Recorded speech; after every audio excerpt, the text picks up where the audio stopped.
को आप नहीं एड्रेस कर पाए। जो लैंडलेस फार्मर है, इसके मेरे बारे में प्यारे मैं अपनी देशवासियों, एक किताब में लिख रहा हूं।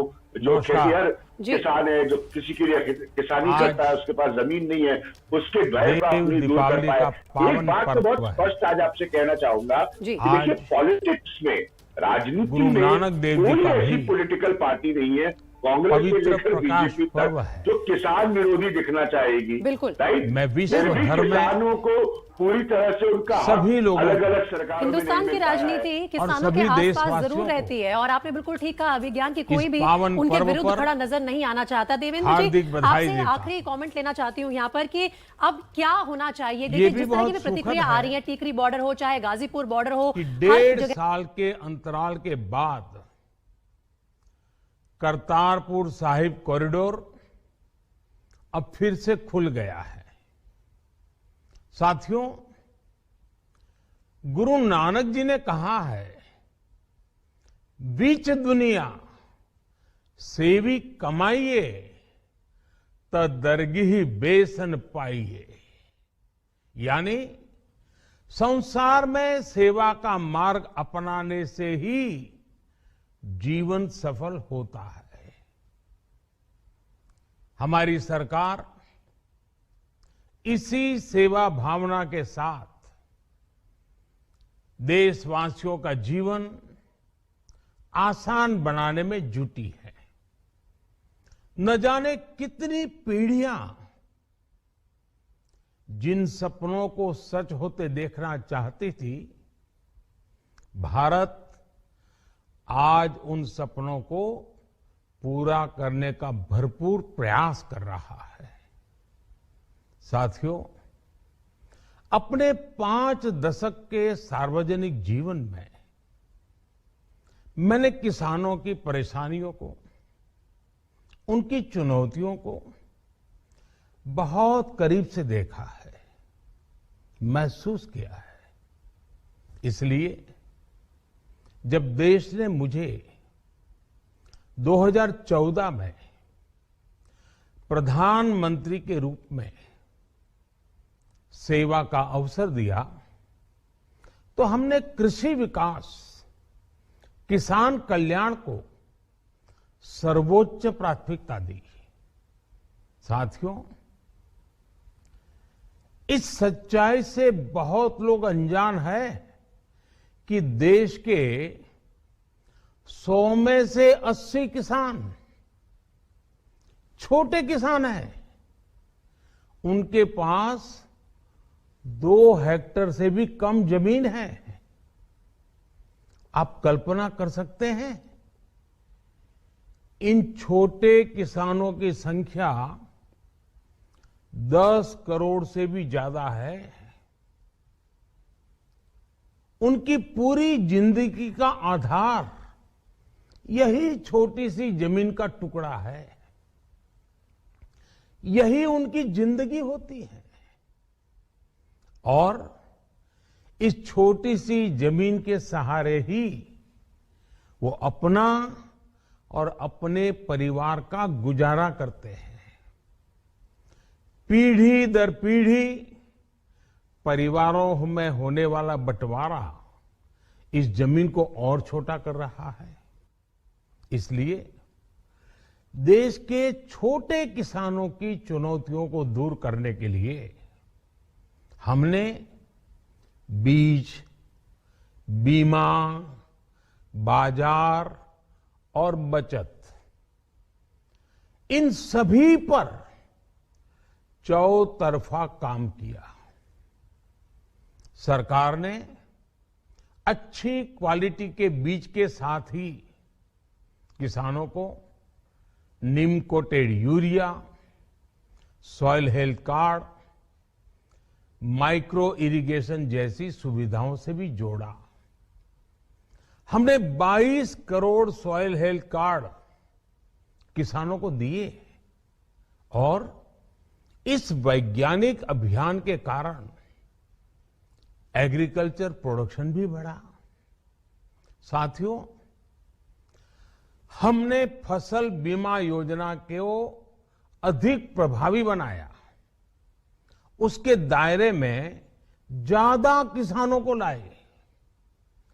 आपदा के समय ज्यादा से ज्यादा किसानों को आसानी से मुआवजा मिल सके, इसके लिए भी पुराने नियम बदले। इस वजह से बीते 4 साल में 1 लाख करोड़ रुपए से अधिक का मुआवजा हमारे किसान भाई बहनों को मिला है। हम छोटे किसानों और खेत में काम करने वाले श्रमिकों तक बीमा और पेंशन की सुविधाओं को भी ले आए। छोटे किसानों की जरूरतों को पूरा करने के लिए सीधे उनके बैंक खातों में 1,62,000 करोड़ रुपए ट्रांसफर किए, सीधे उनके खाते में। साथियों, किसानों को उनकी मेहनत के बदले उपज की सही कीमत मिले, इसके लिए भी अनेक कदम उठाए गए। देश ने अपने रूरल मार्केट इंफ्रास्ट्रक्चर को मजबूत किया। हमने एमएसपी तो बढ़ाई ही, साथ ही साथ रिकॉर्ड सरकारी खरीद केंद्र भी बनाए। हमारी सरकार द्वारा की गई उपज की खरीद ने पिछले कई दशकों के रिकॉर्ड तोड़ दिए हैं।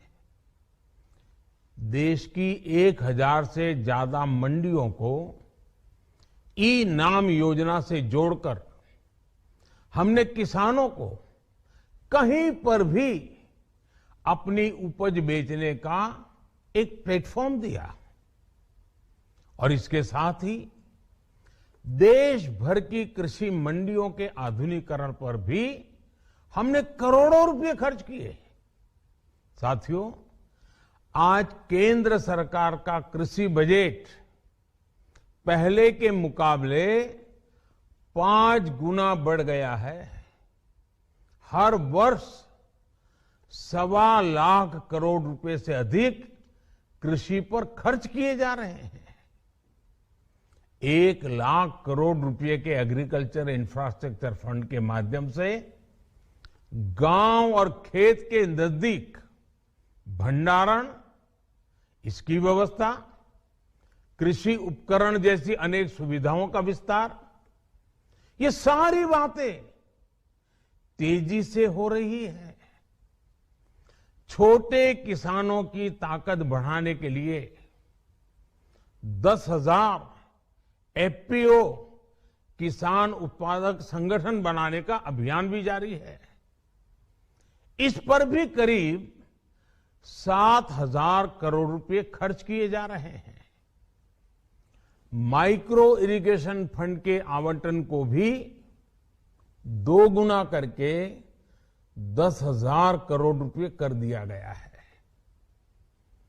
हमने क्रॉप लोन भी 2 गुना कर दिया, तो इस वर्ष 16 लाख करोड़ रुपए हो जाएगा। अब पशुपालकों को मछली पालन से जुड़े हमारे किसानों को भी किसान क्रेडिट कार्ड का लाभ मिलना शुरू हो गया है। यानी हमारी सरकार किसानों के हित में हर संभव कदम उठा रही है, लगातार एक के बाद एक नए कदम उठाती जा रही है। किसानों की आर्थिक स्थिति सुधरे, उनकी सामाजिक स्थिति मजबूत हो, इसके लिए पूरी ईमानदारी से काम कर रही है।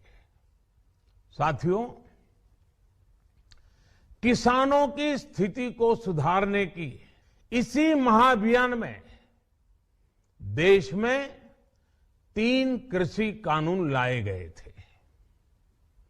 मकसद ये था कि देश के किसानों को, खासकर छोटे किसानों को और ताकत मिले, उन्हें अपनी उपज की सही कीमत और उपज बेचने के लिए ज्यादा से ज्यादा विकल्प मिले। बरसों से ये मांग देश के किसान, देश के कृषि विशेषज्ञ, देश के कृषि अर्थशास्त्री, देश के किसान संगठन लगातार कर रहे थे। पहले भी कई सरकारों ने इस पर मंथन भी किया था।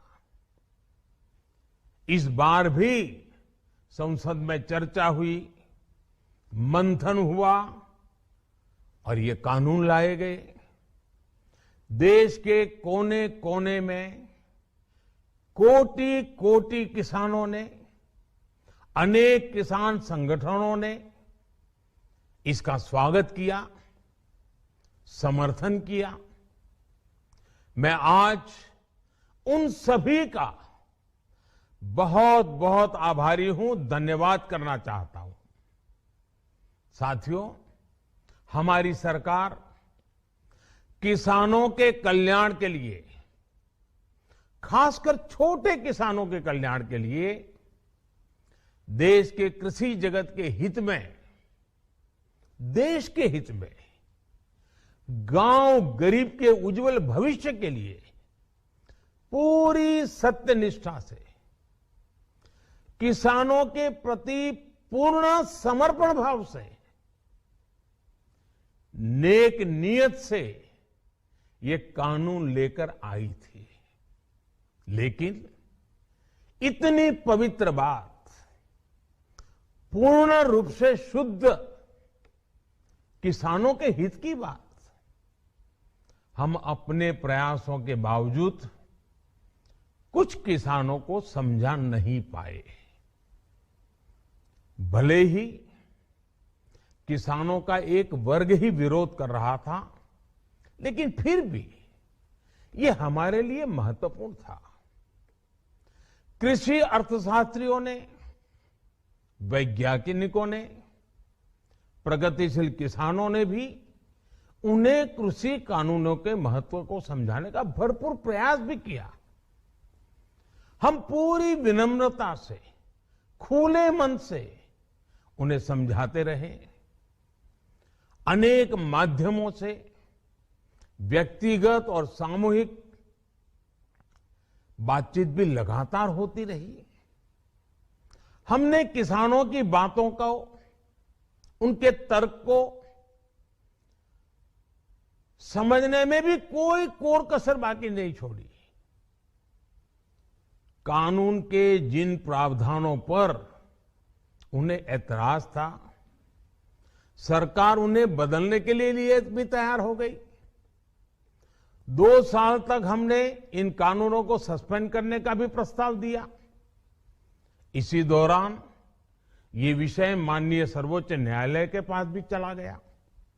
ये सारी बातें देश के सामने है, इसलिए मैं इनके अधिक विस्तार में नहीं जाऊंगा। साथियों, मैं आज देशवासियों से क्षमा मांगते हुए सच्चे मन से और पवित्र हृदय से कहना चाहता हूं कि शायद हमारी तपस्या में ही कोई कमी रही होगी, जिसके कारण दिए के प्रकाश जैसा सत्य कुछ किसान भाइयों को हम समझा नहीं पाए। आज गुरु नानक देव जी का पवित्र प्रकाश पर्व है। ये समय किसी को भी दोष देने का नहीं है। आज मैं आपको, पूरे देश को ये बताने आया हूं कि हमने 3 कृषि कानूनों को वापस लेने का, रिपील करने का निर्णय लिया है। इस महीने के अंत में शुरू होने जा रहे संसद सत्र में, इसी महीने में, हम 3 कृषि कानूनों को रिपील करने की संवैधानिक प्रक्रिया को पूरा कर देंगे। साथियों, मैं आज अपने सभी आंदोलनरत किसान साथियों से आग्रह कर रहा हूं, आज गुरु पर्व का पवित्र दिन है। अब आप अपने अपने घर लौटे, अपने खेत में लौटे, अपने परिवार के बीच लौटे। आइए एक नई शुरुआत करते हैं, नए सिरे से आगे बढ़ते हैं। साथियों, आज ही सरकार ने कृषि क्षेत्र से जुड़ा एक और अहम फैसला लिया है। जीरो बजट खेती यानी प्राकृतिक खेती को बढ़ावा देने के लिए देश की बदलती आवश्यकताओं को ध्यान में रखकर क्रॉप पैटर्न को वैज्ञानिक तरीके से बदलने के लिए एमएसपी को और अधिक प्रभावी और पारदर्शी बनाने के लिए ऐसे सभी विषयों पर भविष्य को ध्यान में रखते हुए निर्णय लेने के लिए एक कमेटी का गठन किया जाएगा। इस कमेटी में केंद्र सरकार, राज्य सरकारों के प्रतिनिधि होंगे, किसान होंगे, कृषि वैज्ञानिक होंगे, कृषि अर्थशास्त्री होंगे। साथियों, हमारी सरकार किसानों के हित में काम करती रही है और आगे भी करती रहेगी। मैं गुरु गोविंद सिंह जी की भावना में अपनी बात समाप्त करूंगा। देहि शिवावर मोहे इहे, शुभ कर्मन ते कबहू न टरो। हे देवी, मुझे ये वर दीजिए कि मैं शुभ कर्म करने से कभी पीछे ना हटूं। जो किया किसानों के लिए किया, जो कर रहा हूं देश के लिए कर रहा हूं। आप सभी के आशीर्वाद से मैंने मेहनत में पहले भी कोई कमी नहीं की थी। आज मैं आपको विश्वास दिलाता हूं कि अब और ज्यादा मेहनत करूंगा ताकि आपके सपने साकार हो सके, देश के सपने साकार हो सके। आपका बहुत बहुत धन्यवाद। नमस्कार।